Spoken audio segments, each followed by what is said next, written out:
Merci beaucoup de venir présenter ton travail de thèse et ta vie de doctorant. Et j'aimerais commencer par te demander de te présenter en quelques mots. Bonjour Tiffaine. Donc moi c'est Nicolas Cortès, je suis en deuxième année de doctorat à l'IFPEN et à l'ONERA. En fait je fais moitié-moitié dans les deux instituts. Et mon sujet porte sur la modélisation des vibrations d'une pale d'éolienne. Imagine que tu as en face de toi Homer Simpson. Et l'idée, c'est vraiment d'expliquer ton sujet le plus simplement possible, de manière à ce que Homer Simpson soit éclairé par ton explication. Alors, moi, c'est un peu particulier parce que je ne dis pas l'éolienne en fonctionnement quand elle tourne, mais à l'arrêt. Donc, quand il y a beaucoup de vent, en fait, on n'a pas envie que ça devienne un hélicoptère, donc on l'arrête. Et les pales sont très allongées et très souples. Donc elle va quand même osciller un peu comme un roseau au vent. Et moi, c'est plutôt ces oscillations provoquées par le vent que j'étudie, parce qu'on veut les éviter pour augmenter la durée de vie de l'éolienne. Donc là, si je ne me trompe pas, à ta deuxième année. Qu'est-ce qui t'a motivé à faire ce travail de thèse ? Est-ce que c'est en pleine nuit que tu as une révélation majeure à propos de ton travail de thèse ? Alors non, c'est plutôt venu petit à petit au cours de mes études et de tous les sujets que j'ai étudiés. La mécanique du solide, la mécanique des fluides, j'ai voulu rien lâcher et continuer à faire les deux. Donc je suis placé à l'interaction, j'ai cherché au fur et à mesure ces sujets-là et je suis tombé sur celui de l'éolienne que je trouvais parfait. Via une offre d'IFPEN, c'est ça ? C'est ça. Donc là, tu es au cœur de ton sujet. C'est un sujet qui est particulièrement important au regard des ambitions qu'on a en France sur l'éolien, enfin dans un contexte qui est quand même important pour la transition énergétique. Si là, tu étais doté d'un super pouvoir pour faire avancer ta recherche et justement servir au mieux la transition énergétique, lequel tu choisirais ? Est-ce que ce serait plutôt le pouvoir flash ? Là, tu es capable de parcourir les bibliothèques, les bases de données en un éclair. Du coup, ça te permet d'absorber toutes les informations d'un seul coup. Plutôt la téléportation ou alors la télépathie. Et enfin, la dernière option, la persuasion. Parce que là, on n'y pense pas assez, mais il faut quand même pouvoir convaincre les comités de financement et les éditeurs de revues pour publier ton travail. Tu peux en choisir plusieurs si tu veux.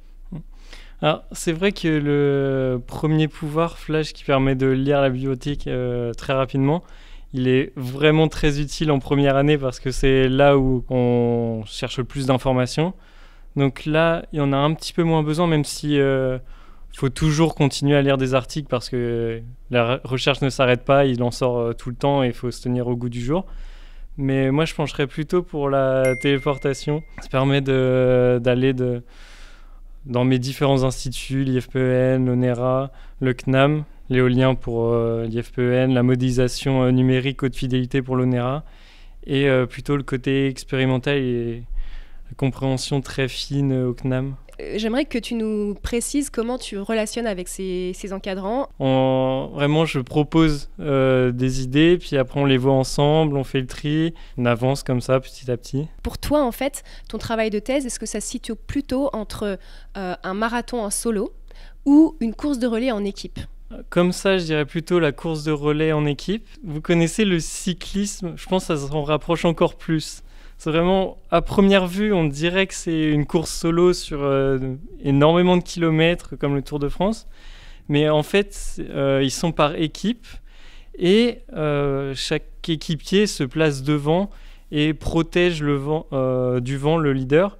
Et il y a une sorte de relais aussi à l'intérieur de ce long marathon, si on peut dire ça. C'est une très belle image et assez parlante. Ce que j'aimerais savoir, c'est maintenant que tu es au cœur du réacteur, est-ce que tu as déjà une idée de ce que ça sera ta vie après la thèse ? Pour l'instant, je pense continuer en post-doc à l'étranger. J'ai pas eu l'occasion de partir à l'étranger durant mes études et donc ce serait l'occasion parfaite de le faire juste après la thèse. Pour l'instant, je me vois plutôt continuer en recherche, mais je garde mes options ouvertes. L'IFPEN en étant une EPIC, permet aussi de pouvoir retourner dans l'industrie si on le souhaite.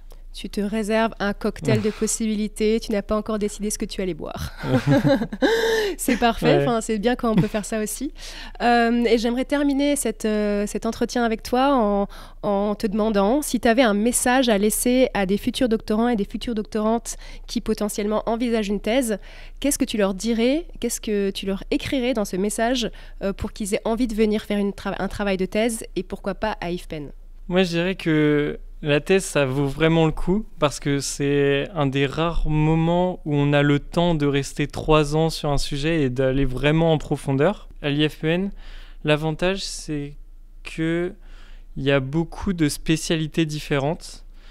Par exemple, moi, je fais plutôt de la mécanique, mais il y a aussi des biologistes, des géologues, et ça permet aussi de discuter avec eux et de s'ouvrir avec d'autres personnes qui ne sont pas forcément de notre domaine. Et j'imagine que pour être un bon chercheur, il faut garder une curiosité aussi sur l'extérieur et se nourrir des autres en permanence. Donc merci beaucoup en tout cas pour cette note de fin. C'est un beau message, j'espère que ça donnera envie à nos futurs doctorants et doctorantes de venir. Et je te remercie beaucoup d'avoir participé. Et je vous donne rendez-vous pour un prochain épisode sur un nouveau doctorant et un nouveau sujet de thèse.